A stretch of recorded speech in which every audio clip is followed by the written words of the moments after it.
Hi daddy. చెప్పు సహస్ర. ఈరోజు అయితే మన ఆడియన్స్ కోసం మనం ఆల్రెడీ మ్యూచువల్ ఫండ్స్ గురించి డిస్కస్ చేసుకున్నాం కదా, కాకపోతే దాంట్లోనే కొంచెం ఇన్ డెప్త్ అనాలిసిస్ మనం యూజర్స్ కోసం చేద్దాము.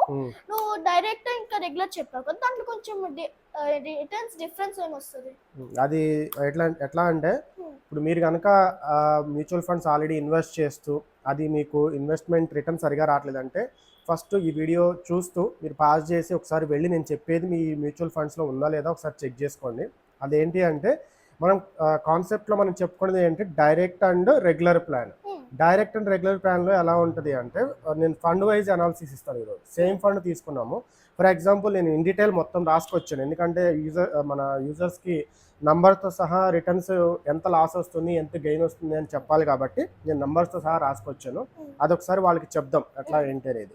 నేను ఐసిఐసిఐ బ్లూ చిప్ ఫండ్ అనేది ఫర్ ఎగ్జాంపుల్కి తీసుకున్నాను. ఈ ఐసిఐసిఐ బ్లూ చిప్ ఫండ్లో రెగ్యులర్ అండ్ డైరెక్ట్ ఫండ్కి ఇన్వెస్ట్ చేస్తే సేమ్ టెన్యూర్లో మనకి ఎంత ఇన్వెస్ట్మెంట్ డిఫరెన్స్ వస్తుంది అనేది మనం ఈ వీడియోలో చూద్దాం అనమాట. ఓకేనా? ఇది మనం ఐసిఐసిఐ బ్లూ చిప్ ఫండ్ని ఫర్ ఎగ్జాంపుల్ తీసుకున్నాం. ఇదే ఫండ్లో డైరెక్ట్ ఇన్వెస్ట్మెంట్కి రెగ్యులర్ ఇన్వెస్ట్మెంట్కి ఏం డిఫరెన్స్ ఉందో చూద్దాం. ఈ ఫండ్ మీకు స్క్రీన్ మీద చూపిస్తాను, ఈ డీటెయిల్స్ మీకు స్క్రీన్ మీద చూడొచ్చు. ఇది మీకు ఏంటి అంటే దీంట్లో డైరెక్ట్లో ఐసిఐసిఐ బ్లూ చిప్ డైరెక్ట్ ఫండ్లో మీకు ఎక్స్పెన్సెస్ రేషియో 0.9% ఉంటుంది.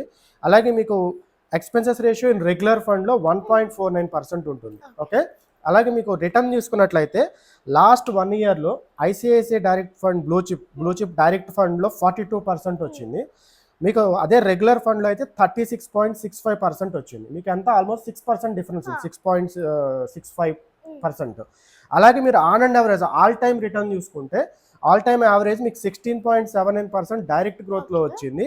అలాగే మీకు 15.28% రెగ్యులర్ ఫండ్లో వచ్చింది. ఓకే, మీరు ఫర్ ఎగ్జాంపుల్ 5,000 పర్ మంత్ మీరు ఎస్ఐపి 30 ఇయర్స్కి చేశారు అనుకుంటే కనుక ఇన్వెస్టెడ్ అమౌంట్ 18 lakhs, రెండిట్లో మీరు 18 lakhs చేస్తారు. దాని టోటల్ ఎర్నింగ్ వచ్చేసి డైరెక్ట్లో 5,35,28,346 రూపీస్ మీకు డైరెక్ట్ ఫండ్లో రిటర్న్ వస్తుంది. అలాగే మీరు రెగ్యులర్లో చూసుకుంటే 3,74,25,750 వస్తుంది. దీంట్లో డిఫరెన్స్ ఎంత ఉంది మీకు? 1,61 lakhs మీకు డిఫరెన్స్ ఉంది. సో నెక్స్ట్ క్వశ్చన్ ఏంటంటే చాలా మంది డివిడెండ్ ఫండ్స్ లో ఇన్వెస్ట్ చేస్తారు కదా, డివిడెండ్ ఫండ్స్ కి గ్రోత్ ప్లాన్ కి డిఫరెన్స్ ఏంటి అసలు?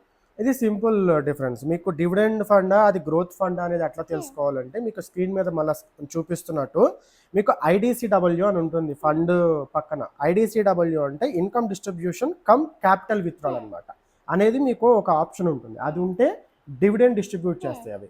అలా కాకుండా మీకు ఫండ్లో గ్రోత్ అని ఉంటే కనుక అది మీకు వచ్చిన ఈ డివిడెండ్ అమౌంట్ని మళ్ళీ రీఇన్వెస్ట్ చేసి మీకు రిటర్న్ అనేది ఎక్కువ రావడానికి ఆస్కారం ఉంటుంది. మీకు ఎప్పుడైతే ఐడిసిడబ్ల్యూ మీకు దాంట్లో చూస్తారో ఆ ఫండ్ని అవాయిడ్ చేసేయండి.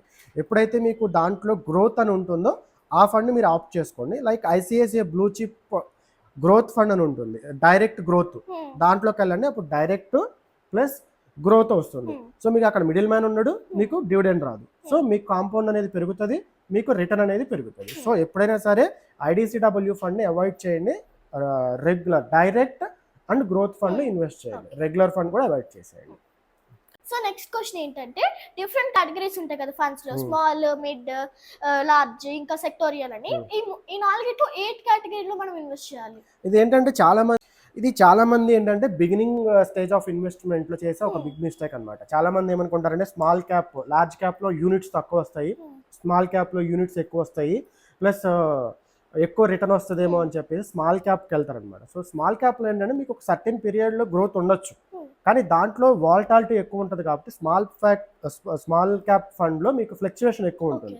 అదే మీకు లార్జ్ క్యాప్లో అయితే మీకు వాలటాలిటీ తక్కువ ఉంటుంది.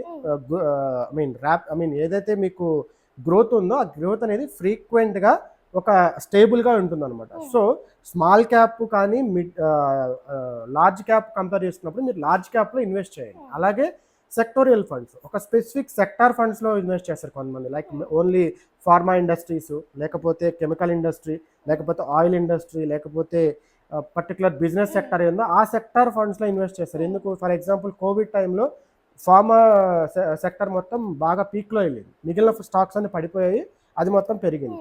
సో అట్లాంటి గ్రోత్ చూసి ఇన్స్టెంట్గా చాలామంది బిగినర్స్ దాంట్లో ఇన్వెస్ట్ చేస్తారు. అట్లా చేయడం వల్ల ఏమవుతుందంటే సర్టెన్ పీరియడ్ తర్వాత మీకు అది డౌన్ఫాల్ అవుతుంది. సో అప్పుడు మీకు రిస్క్ అవుతుంది అనమాట. సో అందుకని ఎప్పుడైనా మీరు ఫండ్ అలొకేట్ చేసినప్పుడు ఫండ్లో ఏ సెక్టార్లో మీకు ఎంతెంత మీకు ఇన్వెస్ట్మెంట్ ఉంది, స్మాల్ క్యాప్లో ఉందా, మిడ్ క్యాప్లో ఉందా, లార్జ్ క్యాప్లో ఉందా, మీరు క్రాస్ చెక్ చేసుకున్న తర్వాతే ఇన్వెస్ట్ చేయాలి. నేనైతే large cap and mid cap above నేను ఇన్వెస్ట్ చేయమని సజెషన్ ఇస్తాను. సో నెక్స్ట్ క్వశ్చన్ ఏంటంటే, నాకు కొంత అమౌంట్ ఉంది, ఆ మొత్తం అమౌంట్ని ఒకే మ్యూచువల్ ఫండ్స్లో పెట్టాలి, లేదంటే ఎట్లా మేనేజ్మెంట్ చేయాలి? ఇది ఎలా అంటే ఇప్పుడు మన దగ్గర ఇన్వెస్ట్మెంట్ ఉన్నప్పుడు ఎప్పుడైనా సరే ఇన్వెస్ట్మెంట్ అనేది సింగిల్ పాయింట్లో మీరు సింగిల్ సోర్స్లో ఎప్పుడు ఇన్వెస్ట్ చేయకూడదు. ఫర్ ఎగ్జాంపుల్ నా దగ్గర ఒక 1 lakh ఉందనుకో, 1 lakhని నేను డివైడ్ చేసుకోవాలి, పోర్షన్స్గా డివైడ్ చేసుకొని కొంత అమౌంట్ మ్యూచువల్ ఫండ్స్లో, కొంత అమౌంట్ గోల్డ్ ఇన్వెస్ట్మెంట్, కొంత అమౌంట్ ఎఫ్డి, కొంత అమౌంట్ వేరే అదర్ ఆప్షన్స్ ఏవైతే ఉన్నాయి ఇన్వెస్ట్మెంట్ రెగ్యులర్ రిటర్న్ వచ్చేవి అట్లాంటి వాటిలో ఇన్వెస్ట్ చేయాలి. ఎందుకు అంటే స్టాక్ మార్కెట్ ఎప్పుడైనా వాలటాలిటీ ఉంటుంది, కొంత రిజర్వ్ కూడా పెట్టుకోవాలి మీరు. ఫర్ ఎగ్జాంపుల్ 1 lakhలో మీరు ఒక 20,000 మ్యూచువల్ ఫండ్స్లో పెట్టి, ఒక 20,000 గోల్డ్ ఇన్వెస్ట్ చేసి, 20,000 ఎఫ్డీలో ఇన్వెస్ట్ చేసి, మిగిలిన 20,000ని మీరు రిజర్వ్లో పెట్టుకోవాలనుకోండి, మార్కెట్ ఎప్పుడైతే ఫాల్ అవుతుందో అప్పుడు మళ్ళీ ఈ 20,000 తీసుకెళ్ళి మీ స్టాక్ మార్కెట్లో పెడితే మీకు ఫండ్ యావరేజ్ అనేది తగ్గుతుంది. మీకు తగ్గి ఫ్యూచర్లో మార్కెట్ పెరిగినప్పుడు మీకు అది రిటర్న్ అనేది ఎక్కువ వస్తుంది. సో ఎప్పుడైనా ఇన్వెస్ట్మెంట్ అనేది సింగిల్ సోర్స్లో చేయకూడదు, ఈ విధంగా డివైడ్ చేసుకుంటే మీకు ఇన్వెస్ట్మెంట్ అనేది చాలా బాగుంటుంది. సో ఇట్లా ఇన్వెస్ట్మెంట్ ప్లాన్స్ గురించి కానీ లేకపోతే ఫైనాన్షియల్ మేనేజ్మెంట్ గురించి కానీ మరిన్ని వీడియోస్ కోసం please like, share and subscribe money purse Telugu.